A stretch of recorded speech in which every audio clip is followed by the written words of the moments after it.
제가 봉독하도록 하겠습니다.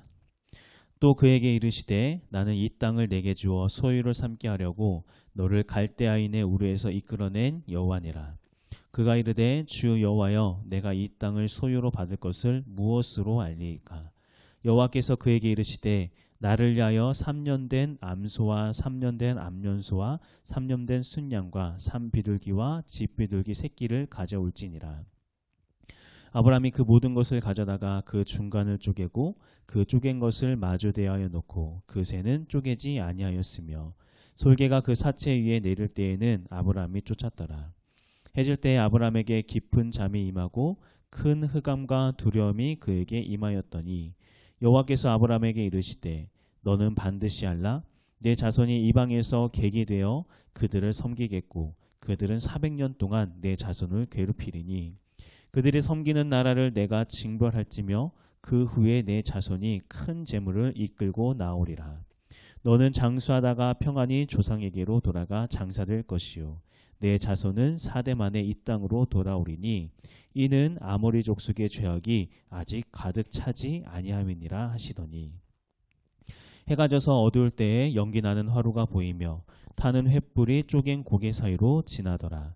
그날에 여호와께서 아브람과 더불어 언약을 세워 이르시되 내가 이 땅을 애굽 강에서부터 그 큰 강 유브라데까지 내 자손에게 주노니 곧 겐 족속과 그니스 족속과 감몬 족속과 헷 족속과 브리스 족속과 르바 족속과 아모리 족속과 가나안 족속과 기르가스 족속과 여부스 족속의 땅이니라 하셨더라. 아멘. 여호와께서 아브라함에게 이르시되 너는 너의 고향과 친척과 아버지의 집을 떠나 내가 내게 보여줄 땅으로 가라. 내가 너로 큰 민족을 이루고 내게 복을 주어 내 이름을 창대하게 하리니 너는 복이 될지라. 아멘. 자, 지금 하나님께서 지금 아브라함에게 뭘 하자면은 구두로 계약을 하자고 계약서를 딱 내미는 거예요. 눈에 보이는 계약서는 없지만 이렇게 말로 이렇게 이야기를 하는 거죠. 그러니까 딜을 딱 하시는 거예요. 어떤 딜을 하는가? 내가 내게 보여준 땅으로 가라. 가라라고 하나님께서 명령하셨어요. 그러면은 뭘 보장해 주시겠다고 하면은 내가 너로 큰 민족을 이루고 복을 주고 내 이름을 창대하게 하겠다. 이게 하나님의 조건이었어요.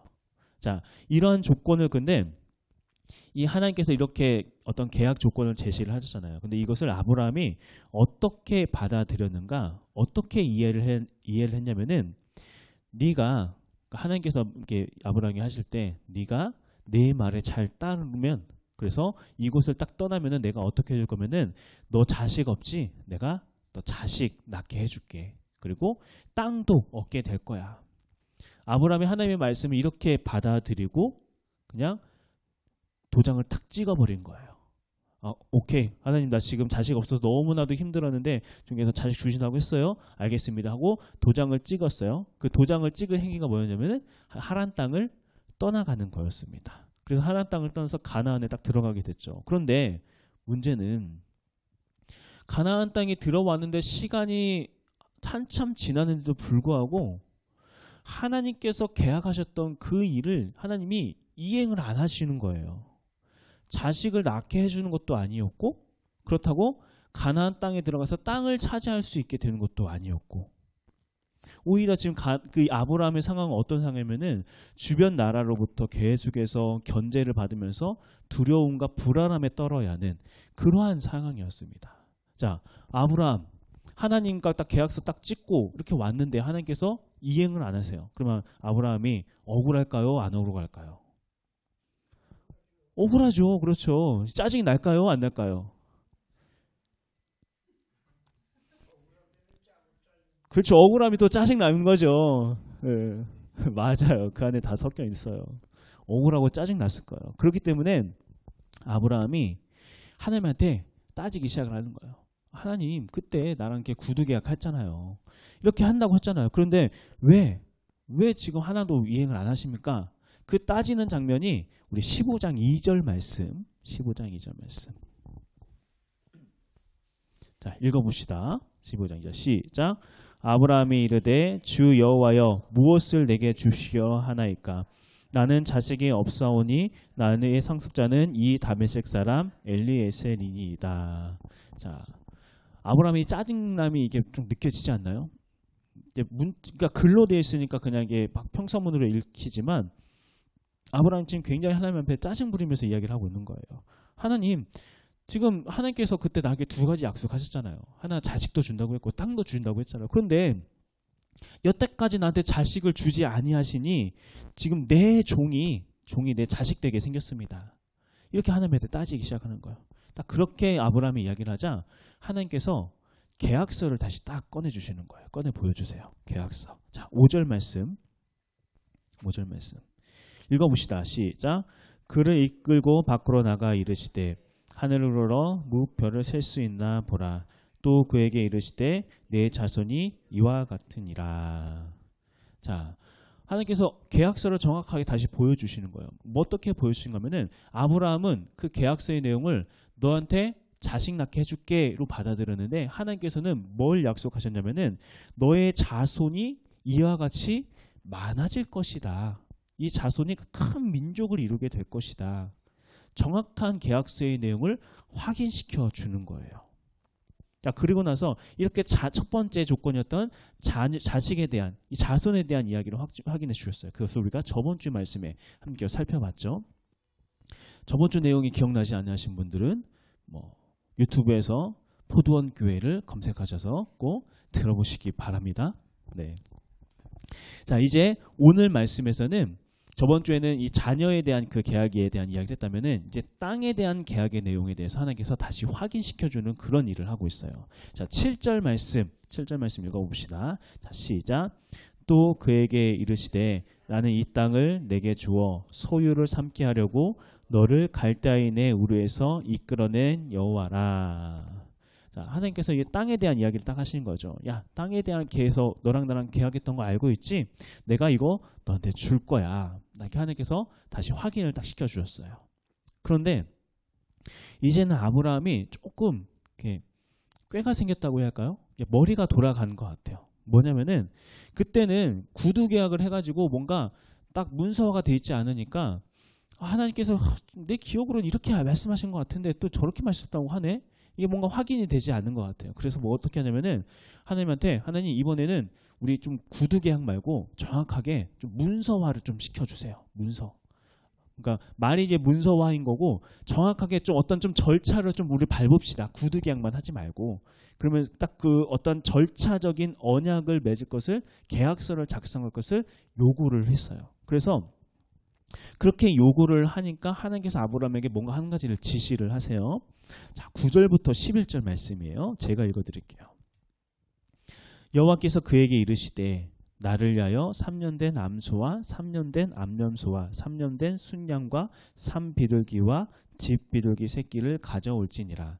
아브라함이 그 모든 것을 가져다가 그 중간을 쪼개고 그 쪼갠 것을 마주 대하여 놓고 그 새는 쪼개지 아니하였으며 솔개가 그 사체 위에 내릴 때에는 아브라함이 쫓았더라.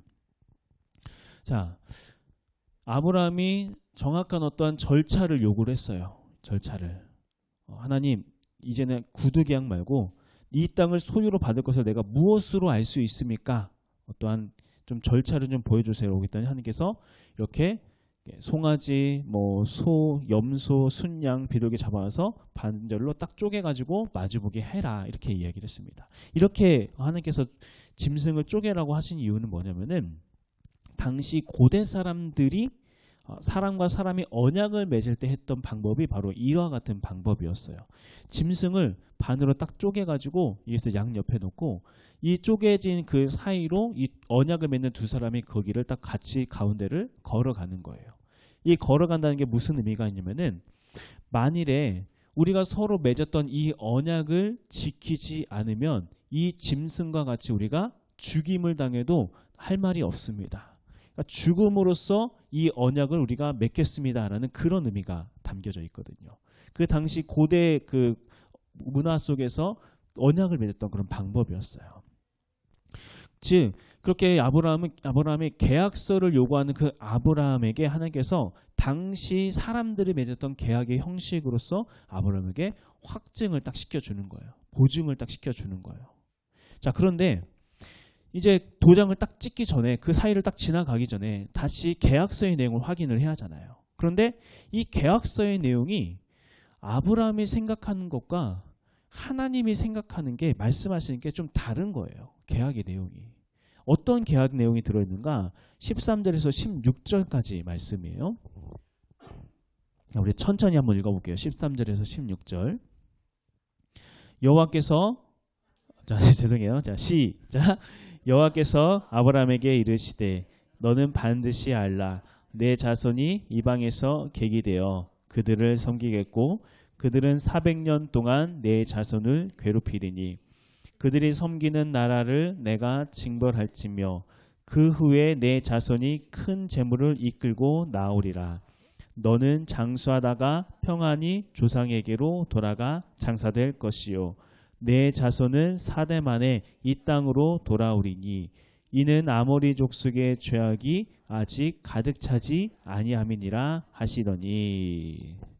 자, 이게 무슨 말인가 하면은 아브라함이 생각했던 이 계약의 내용은 하나님께서 나에게 자손 주시고 아들 주시고 딸 주시고 그리고 또 가나안 가서 좋은 땅 차지해서 거기서 잘 번창하면서 잘 먹고 잘 사는 거, 이 정도로만 생각을 했었어요. 그런데 하나님께서는 그 계약서의 내용을 딱 보여주시는데 그 계약서의 내용이 어떤 내용이 들어있어요? 먼 훗날에 있을 출애굽에 관한 이야기를 하고 계신다는 거예요. 출애굽에 관한 이야기. 그러면서 하나님께서 이 말씀을 하실 때 너 이번에는 똑바로 알아들어야 돼 라고 하면서 이렇게 이야기를 하셨어요. 너는 반드시 알라. 반드시 알라라고 하면서 내 자손이 이방에서 객이 되고 그들을 섬길 것이다. 이스라엘 사람들이 애굽의 종노릇하게 될 것에 대해서 말씀을 하세요. 그리고 나서 16절 내 자손은 4대 만에 이 땅으로 돌아오리니 4대 만에 이 땅으로 4대가 내 세대가 지나고 나서 이 땅으로 다시 돌아오게 될 것이다. 그러니까 땅을 주기는 줄 것인데 한참의 시간이 지난 후에야 이 땅을 차지하게 될 것이다. 이렇게 이야기를 하고 있다는 거죠.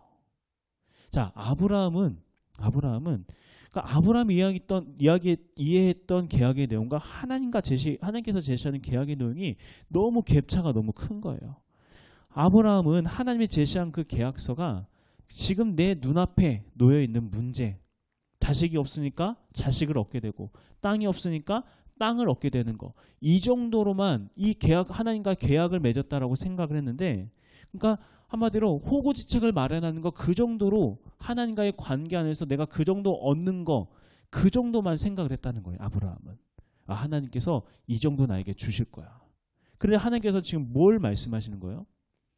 단순히 호구지책을 마련하는 그 정도가 아니라 이 이스라엘의 출애굽의 사건을 이야기했다는 것은 이때 이스라엘이라는 나라가 세워지게 되는 거거든요. 그러니까 출애굽이라는 것은 이스라엘이라는 나라의 시작을 상징하는 거예요. 즉 하나님께서는 단순히 아브라함 너의 호구지책을 내가 책임져 줄게 이 이야기를 하는 게 아니라 너를 통해서 태어난 자손들이 한 나라를 이룰 것인데 그 나라는 어떤 나라면은 나의 나라, 나의 소유된 나라가 될 것이다. 그러니까 스케일 자체가 너무 커져버린 거예요. 아브라함은 호구지책만 마련해 주면은 내가 하나님 잘 믿고 따를게요. 그거 믿고 따라왔는데 하나님께서는 그거 말고 너랑 나랑 계약할 것은 뭐냐면은 너의 자손을 통하여 나의 나라를 세울 거야. 이렇게 민족에 관한 내용의 그 계약서를 딱 작성해서 보여주시는 거예요. 자, 그런데 문제는 뭐냐면은 이러한 내용을 아브라함이 감당할 만한 준비가 됐을까요? 안 됐을까요? 아브라함은 이것을 감당할 만한 마음의 준비가 되지 않은 거예요. 그 수준이 되지 않았어요. 얘기했던 것처럼 아브라함은 지금 하나님이 바라는 게 뭐예요? 아브라함이 바라는 수준은 그냥 조금 나 자식 없으니까 자식 좀 주시고 이 땅에서 좀 잘 먹고 잘 살게 하는 거, 이 정도만 지금 생각을 하고 있는데, 하나님께 바라고 있는데, 하나님께서는 지금 아브라함에게 그거 말고 이거 네가 해야 돼. 이거 너에게 줄 거야. 이렇게 이야기를 하니 아브라함은 그것을 상상할 수도 없고 받아들일 수도 없는 그런 상황인 거예요. 자, 이렇게 계약서의 내용을 제대로 이해하지도 못하고 그 계약서의 내용을 이행시키지도 못한 상태에서 만약에 도장을 탁 찍어버리면은 이제 어떻게 되는 거예요?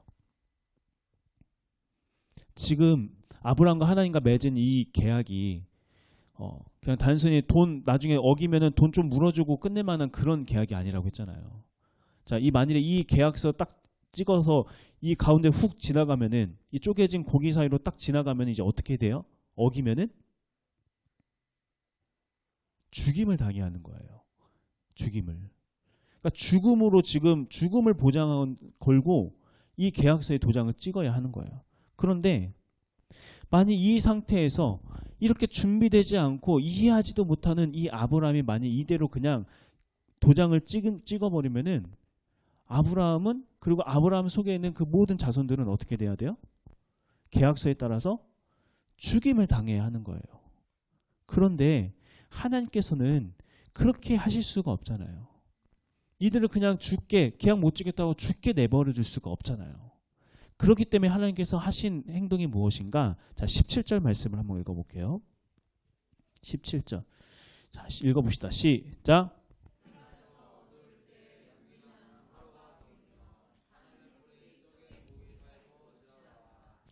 자, 본래 언약을 맺을 때는 누구와 누가 그 가운데를 지나가야 한다고 했어요? 계약을 맺는 두 사람이 함께 거기를 지나가야 한다고 했어요. 그런데 지금 오늘 말씀을 보니까 뭐만 지금 지나갔어요? 횃불만. 여호와 하나님의 그 현현하심을 상징하는 횃불만 그 사이로 지나갔다고 하는 거예요. 자, 이게 뭘 의미하는 걸까요? 하나님 혼자만 그 쪼개진 고리 사이로 지나가셨다. 이게 뭘 의미하는 걸까? 분명 언약을 맺고 그 언약을 맺었으면은 반드시 지켜야 하며 만약 지키지 못하면은 이 언약에 따라서 죽임을 당해야 하는데 하나님께서는 아브람 그리고 아브라함에 속해 있는 그 모든 자손들이 이 하나님의 언약을 지키지 못할 거라는 거. 분명히 하나님을 배신하고 잊고 이 계약을 파괴시킬 거라는 것을 너무나도 잘 아셨다는 거예요. 그래서 지켜낼 수 있는 능력이 없다는 걸 너무나도 잘 아셨어요. 실제로 지난날에 그들의 역사를 보면은 그들은 수없이 하나님을 배신하고 배역하면서 하나님과 맺은 언약을 계속해서 파기시켜 왔습니다. 그렇기 때문에 이 사실을 너무나도 잘 알고 계셨던 하나님은 차마 아브라함과 함께 그 쪼개진 짐승 사이를 걸어가실 수가 없었다는 거예요. 왜냐하면 함께 걸어가면 죽어야 하니까. 그래서 하나님께서 하신 방법이 뭐예요? 혼자 걸어가셨다고요. 혼자 그 짐승 사이를 걸어가시면서 이게 뭘 말씀하시는 걸까요? 만일 너희들이 너희의 연약함으로 인하여서 이 계약을 파기하고 또다시 나를 배신하고 나를 거역하고 나를 등질지라도 그리하여서 누군가가 거기에 대한 대가로서 이 언약에 대한 이 대가로서 죽임을 당해야 한다면 그렇다면 누가 죽겠다고 하는 거예요? 하나님, 내가 죽겠다. 내가 너희를 대신하여 죽겠다. 내가 쪼개짐을 당하겠다. 그 말씀을 오늘 이 15장의 말씀 가운데서 하고 계신다라고 하는 거죠. 그리고 말했던 것처럼 아브라함의 그 자손들은 그들의 수많은 그 긴 역사 속에서 수없이 하나님을 배신하고 거역하고 폐역하였으며 하나님과 맺은 언약은 정말 종이짝 이렇게 버리듯이 그렇게 버려왔어요. 하나님께서는 그 백성들을 통하여서 하나님의 나라, 하나님의 백성이라는 그 영화로운, 그 영광스러운 그 부르신 가운데 그들을 부르시고 그들을 자녀 삼으셨는데 그럼에도 불구하고 이들은 여전히 내 눈앞에 놓여있는 지금 당장에 먹을 거, 지금 당장에 내 욕심, 지금 당장에 내 호구지책 그거 마련하기 위하여서 영원한 생명 되신 그 하나님, 그들의 주인 되시며 그들의 왕 되신 하나님을 그냥 그렇게 배신하면서 그들의 신을 따로 만들면서 섬기면서 그렇게 살아왔다는 거예요. 그렇게 그들의 계약을 배신했고 그 계약에 따라서 이제는 죽음으로써 누군가 그 배역함을 책임져야 하는데 누가 그 배역함에 대한 그 죽음을 책임지셨는가? 짊어지셨는가? 바로 예수 그리스도께서 자기 백성의 그 패역함과 죄악됨을 짊어지고 십자가 위에서 자기 몸을 쪼개시면서 죽음으로써 그들의 죄를 대신하셨다고 이야기하고 있는 거예요. 이게 바로 창세기 15장 말씀 안에 들어있는 그리스도의 십자가의 사건에 대한 그림자의 이야기가 지금 나오고 있는 겁니다. 자, 그런데 이러한 모습들, 이러한 아브라함의 자손들의 모습들이 단순히 그들만의 문제인가? 그렇지가 않죠. 우리 모두들도 아마 다 하나님으로부터 부르심을 받은 그런 자들이잖아요. 하나님께서 우리를 부르시고 우리를 자녀 삼아 주셨어요. 하나님의 백성 삼아 주셨어요. 하나님의 백성 삼아 줄 때 하나님께서 우리에게 똑같이 계약서를 주시는 거예요. 계약서. 너 나의 백성 할래? 하자. 그러면은 내가 이거 해줄게. 하나님께서 우리에게 해주신다는 게 도대체 뭘까요? 하나님께서 우리에게 주신다고 하는 게 단순히 이 땅에서 걱정 근심 없게 다 잘 먹고 잘 살게 해줄게. 배 두둑하고 등 따시게 그렇게 살게 해줄게. 우리는 하나님께서 주신 계약서의 내용을 자꾸 이렇게만 이해를 한다고 하는 거예요. 하나님께서 복 주실 거야. 하나님께서 어려움 없게 해주실 거야. 하나님께서 아픔 없게 해주실 거야. 하지만 하나님께서 우리에게 내미신 계약서는 그런 내용이 아니라는 거예요. 하나님께서 우리에게 내놓으신 계약서의 내용은 어떤 내용이에요? 너를 통하여 큰 민족을 이룰 거야. 너를 복이 되게 할 거야. 너를 통하여 수많은 이들이 복을 받게 할 거야. 너를 통하여서 하나님의 나라가 세워질 거야. 지금 하나님께서 우리에게 제시하신 계약서는 이런 내용이 들어있는데 자꾸 우리는 이것을 다르게 보고 있다고 하는 거예요. 하나님께서 복 주신다고 했으니까 이것도 주시고 저것도 주시고 저 주시고 이 땅에서 잘 먹고 잘 살게 보장해 주신다고 이야기하는 것 같네? 오케이, 저 하나님 믿을게요. 그게 아니라는 거예요. 우리가 그런 마음으로 가다 보면은, 그런 마음으로 신앙생활 하다 보면은 실망할 게 너무나도 많아요. 왜냐하면 하나님께서는 그렇게 계약하지 않으셨거든요. 하나님께서는 그렇게 이행하실 이유가 없고 그렇게 하시지도 않으세요. 하나님께서는 계속해서 본인의 뜻, 우리가 처음 맺었던 그 계약을 이행시키기 위해서 때로는 우리를 어려움 속에, 연단 속에, 때로는 그 이집트의 애굽의 노예로서 종로하게 만드실 수도 있어요. 그런데 우리는 자꾸 그런 하나님을 보면서 왜 계약 안 지키시냐고, 왜 내가 기도한 대로 이루어지지 않느냐고 원망하면서 하나님 법 어기셨다고 이렇게 이야기하고 있는 그 우리들의 모습 있지 않냐는 거예요. 그러면서 그런 계약은 완전히 다 하나님께서 안 들어주시니까 다 폐기해버리고 모른 척 해버리고 또 다른 신을 찾아서, 또 다른 내 욕심을 채워줄 또 다른 신을 찾아서, 단순히 눈에 보이는 어떠한 목상, 석상 이런 것을 찾아가는 게 아니라 하나님 외에 의지할 것들 찾아가면서 돈을 쫓고 사람을 쫓고 명예를 쫓고 무엇을 쫓고 그러한 모습으로 살아가면서 그렇게 패역한 백성이 되어버리는 그런 우리들의 모습, 우리들의 삶 가운데 있지 않냐는 거예요. 만일 계약대로 한다고 하면, 이 언약대로 한다고 하면은 그러한 하나님을 배신하고 하나님 앞에 패역하게 행동한 것에 대한 대가는 뭘로 지불해야 돼요? 죽음으로 지불해야 돼요. 그런데 하나님께서는 차마 그 죽음의 그 짐을 우리에게 짊어지게 하실 수 없었다는 거죠. 그래서 하나님께서 하신 일이 무엇이었어요? 우리를 위해서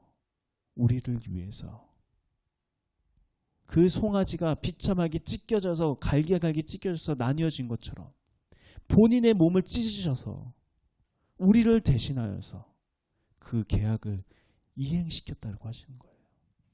완성시켰다고 이야기하시는 거예요.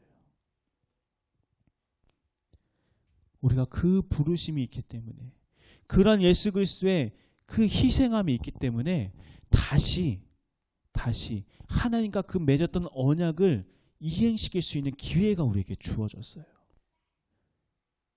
이제 우리가 사는 것은 나의 뜻, 나의 욕심, 나의 욕망, 이것을 이루기 위하여서 살아가는 것이 아니라 나를 대신하여 십자가 되신 그 예수 그리스도의 피 흘림을 바라보면서 그 핏자국 다시 한번 기억하면서 다시 하나님과 맺은 그 계약을 다시 보는 거예요. 아, 하나님이 단순히 내 호구지책 마련해 주시기 그거 말씀하신 게 아니었구나. 나를 통하여 하나님의 나라를 이루고, 나를 통하여 다른 이들이 복을 받게 하고, 나를 통하여 그 영화로운 하나님 나라가 이 땅 가운데 이루어지게 하시는 거, 그게 하나님과 내가 맺었던 계약이었구나. 그것을 깨닫고 그 일을 이루기 위하여서 다시 한 걸음 한 걸음 내딛어 나가는 거, 그게 우리가 살아가야 할 삶의 모습이자 방향이라고 이야기하고 있는 겁니다. 여러분, 이 사실을 결국 가볍게 듣지 않았으면 좋겠어요. 우리의 이 패역함으로 인하여서 나를 대신하여 예수 그리스도가 십자가에 달려 죽으셨다고요. 그 비참한 송아지가, 염소가 비참하게 가운데 쪼개져 가지고 피 줄줄 흘리면서 있는 것처럼 그 길을 하나님 혼자 걸으시면서 내가 너희가 감당할 수 없으니까 지금은 내가 이 길을 걸어갈게. 하지만 시간이 질러서 정말 너희가 나의 뜻을 깨닫고 내가 어떠한 꿈을 품고 있는지 깨닫게 됐을 때 함께 이 길을 걸어가자. 죽이기 위해서 걸어가는 게 아니라 하나님의 뜻을 완성시키기 위해서 그 길을 걸어가자. 그 피 묻은 길로 우리를 초청하고 계신다고 하는 겁니다. 이러한 하나님의 부르심 앞에 어떻게 응답하실 건가요? 여전히 저는 그거 부담스러운데요. 저는 짊어지고 싶지 않은데요. 계약서 좀 수정해 주시면 안 될까요? 그냥 적당히 착하게 살면 복 주시는 걸 이 정도로 합의해 주시면 안 될까요? 이렇게 하나님한테 요구하며 나아갈 것인지, 아니면 나를 대신하여 피 흘려 죽으신 좌우에 찢겨진 그 송아지를 바라보듯 예수 그리스도의 십자가의 피 흘림을 바라보면서 주님, 내가 이제 다시 이 땅에 내 소원, 내 뜻, 내 바람 이루기 위해서 살아가는 것이 아니라 하나님께서 처음 나에게 말씀하셨던 이 땅에 복이 될지라 하나님의 나라를 이루기 위하여 살아가겠습니다. 이렇게 고백하며 나아갈지, 이제 우리가 선택하고 그 길을 걸어가는 그 일이 우리에게 남은 겁니다. 우리의 부르심을 정확하게 우리가 이해해야 돼요. 우리의 부르심. 계속해서 우리들의 시선을 날 위하여 십자가 되신 그 예수 그리스도의 그 사랑, 희생, 피 흘리심, 그 의미를 계속해서 기억하면서 그것을 통해 다시 한번 나를 통해 이루시고자 했던 하나님의 뜻이 무엇인지 기억하면서 그 길을 향해 걸어가는 것. 우리가 그러한 길을 걸어감으로 말미암아서 정말 우리를 통하여 이루시고자 했던 하나님의 나라를 정말 하나님이 이루실 수 있도록, 자기 아들 예수 그리스도를 죽이면서까지 이루시고자 했던 하나님의 그 비전, 하나님의 꿈을 이룰 수 있도록 그 일을 위하여서 힘써 나아갈 수 있는 우리 모든 성도님 되시길 간절히 소망합니다. 물론 쉽지 않아요. 쉽지 않아요. 하지만 그리스도의 십자가가 보이면 얼마든지 가능해요. 예수 그리스도의 십자가의 그 사랑이 날 위하여 흘리신 그 은혜의 보혈이 보이면 충분히 걸어갈 수 있어요. 그 예수 그리스도를 붙잡고 다시 한번 한 걸음 한 걸음 그 길을 기꺼이 걸어갈 수 있는 우리 귀한 성도님 되시길 간절히 소망합니다.